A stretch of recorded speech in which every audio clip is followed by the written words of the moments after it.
with Family and Community Health Sciences, Rutgers Cooperative Extension of Somerset County. Hi, I'm Daryl Minch. I'm the FCS educator in Somerset County. Today we're going to warm up with soup. We're making chicken tortellini soup. I love this recipe because it has common ingredients. It's easy to adapt the ingredients to suit your taste and your family, and it comes together really quickly. So the ingredients you need will be about 3 quarts of a chicken broth or a vegetable broth. Today I'm using a combination of the two. You need about 1 pound of chicken, either chicken breasts or chicken thighs, cut into small bite-sized pieces. 1 small onion, about 1 cup of chopped red, green, yellow, whatever colors you like. Pepper, the peppers are optional. I did use them today. Some spices to taste. A 12-ounce bag of frozen tortellini. You could use dry tortellini if you want. And about an 8-ounce bag of fresh spinach, or you could use frozen spinach.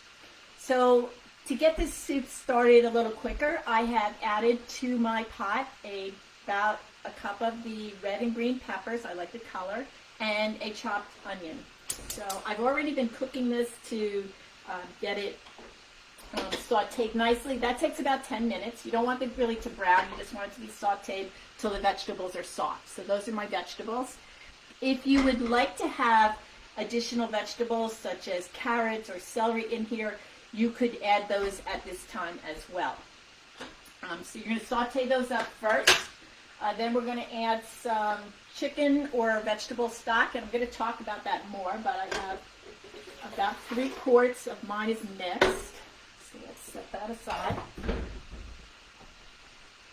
And I've been simmering this on the stove for 2 reasons. One, if you do that while you're sauteing your vegetables, it gives you a head start and things will come together much more quickly. The other reason was because we're doing a video. So I have the carrots and celery that I kept for my chicken stock that I made this morning. And my cubed chicken. Let's pour this in here really closely. All right. So now I'm going to bring this over to my high test burner and get this to come to a boil more quickly. Let's put a lid on it. All right, so the chicken or vegetable broth that you're going to use. You have, obviously you can buy it pre-made, which is mostly what I did today, or you can make it yourself. So we'll start with the fact that when you select a pre-made broth, whether you're buying it in a can or a box, or using a instant type or a soft paste to add to boiling water, you want to look for those that say reduced sodium or no salt added. It makes a huge difference. The new dietary guidelines have come out at the end of December, and their recommendation is still that we need to, as Americans, reduce the amount of sodium in our diet. Most men and women get 70 to 90% of us get more sodium in our diet than necessary. The recommendation is 2,300 milligrams of sodium per day or less. And a teaspoon of salt has about 2,300 milligrams of sodium in it. Now you're going to say, well, I don't add a teaspoon of sodium to my food or sprinkle it all over all my food. I believe you. Most of the sodium in our diet comes from processed foods. So a canned broth is a processed food, and they add sodium to it. It boosts flavor, and people tend to like those saltier foods, so it's still in there. So for instance, this can, which is 14 ounces, has 880 milligrams of sodium, and that's the reduced variety of the canned broth. If I was to have the whole can, that's almost half my day's sodium requirement. Another option is to make broth yourself. So last night I had a roast chicken for dinner, and we're going to get at least 3 meals out of that. So we had roast chicken last night. We have enough meat left over for probably some lunch and also for another dinner. And then I saved the carcass, and I thought to myself, well, I'm going to use that to make chicken broth today. So This morning I added about a quart of water to the carcass. I added a chopped carrot and a chopped celery, and I brought it up to a boil, and then I let it simmer for about an hour and a half or so. And then I scraped out the solids, or strained out the solids, and I have my broth that I used in the soup today. I was able to scoop out the carrots and celery to keep in here. I just want to add my seasoning while we bring this to a boil. So today I'm using some tarragon.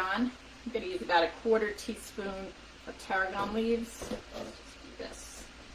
And about a quarter teaspoon of thyme. And then let's just add some fresh ground pepper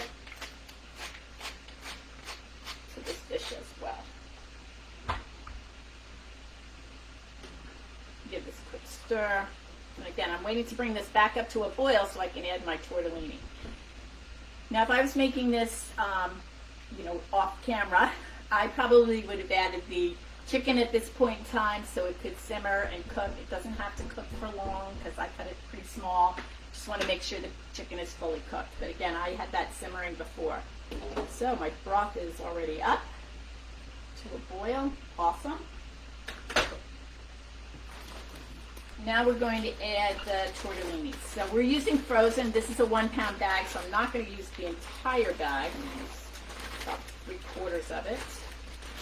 The rest will go back into the freezer. I'm going to give this a quick stir. And you're going to cook this at the temperature, for the amount of time that the tortellini says. So this one says 8 to 10 minutes. So we're going to set the timer for 8 minutes. I'm going to let it cook a couple of minutes, and then I'm going to add my spinach. If you use the dried tortellini, it takes longer to cook. Then follow the package directions as well. And now we talked about the fact that processed foods have all that extra sodium in it. So if you were to 1/4 of this 1 pound bag, 4 ounces, which would be a portion size, has 310 milligrams of sodium. Now this is the cheese version, so pasta itself has a little bit of sodium, but cheese definitely has a lot of sodium in it as well. Okay, so this is boiling nicely. If you don't have tortellini and you want this type of soup, you could use any pasta to give the soup a little bit more body. So we talked a little bit about sodium, which reminds me that I wanted to invite you to attend our four-part series, Love Your Heart. It starts this Thursday with Jen talking about heart health and the role of sugar in our diet. It is at 2 p.m. on Thursday. You do need to pre-register. It is a Zoom webinar, and you can find the links in our events section on this Facebook page, or you can go to our website to find the link on how to register. It's free. It'll be an hour or less, and we hope you can join us every Thursday this month to celebrate heart health. And the section on sodium will be the third part in the series. The second part is going to be on fat, and the last part will be on general lifestyle issues. So we're going to add our spinach, and seems like a lot of spinach, but as you know, spinach cooks down really fast. So we're going to add a 12-ounce bag of spinach. Now, spinach is really good for you, and as all of you know that have been following our series, we use greens a lot. They are a great source of vitamin A, folate, vitamin C, manganese, and they're also rich in lutein and zeaxanthin. And those two nutrients are really important to prevent macular degeneration. So they're important for eye health. And greens are an excellent source of finding those two nutrients. So the spinach is in. If you had other greens that you would prefer, you want to use some kale or some beet tops, it changes the flavor, you can use that as well. And as I said, if you want to use a frozen spinach, the bags that have the leaf spinach in it, you could probably just toss in as is. If you're using the box, I think I would thaw that and drain it. Otherwise, your soup will look kind of green.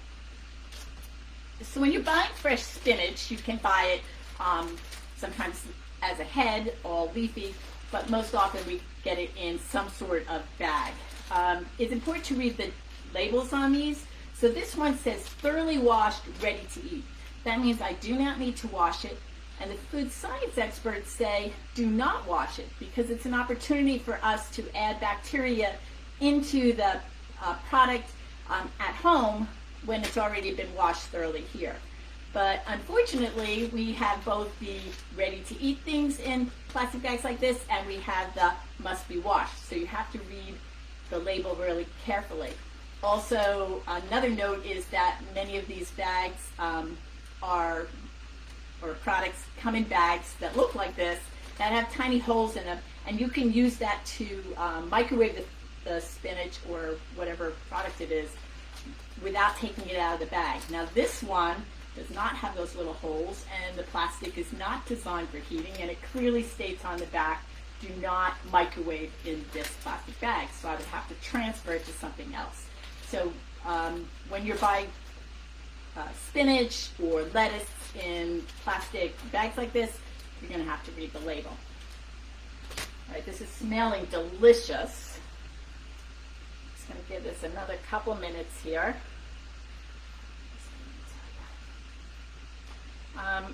Again, I think I would pair this with maybe a salad. If you have some fresh bread, that would be a nice addition as well. But it is a hearty meal in itself. We have certainly some protein from the cheese or meat tortellini. We have the protein from the chicken. We have the nice vegetables in the greens. So it's really an excellent, quick and easy meal to make. All right, so I'm going to scoop some out.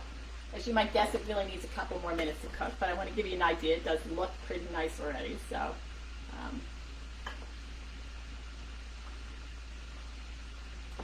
I would grate a little bit of cheese on top. This is your chicken tortellini soup. I hope you've enjoyed today's presentation. I will type the ingredient list with amounts into the chat in a little bit. And it's a great soup to warm up. Pace yourself on the shoveling, enjoy the beauty of the snow, and I look forward to seeing you at our upcoming programs. Have a great day.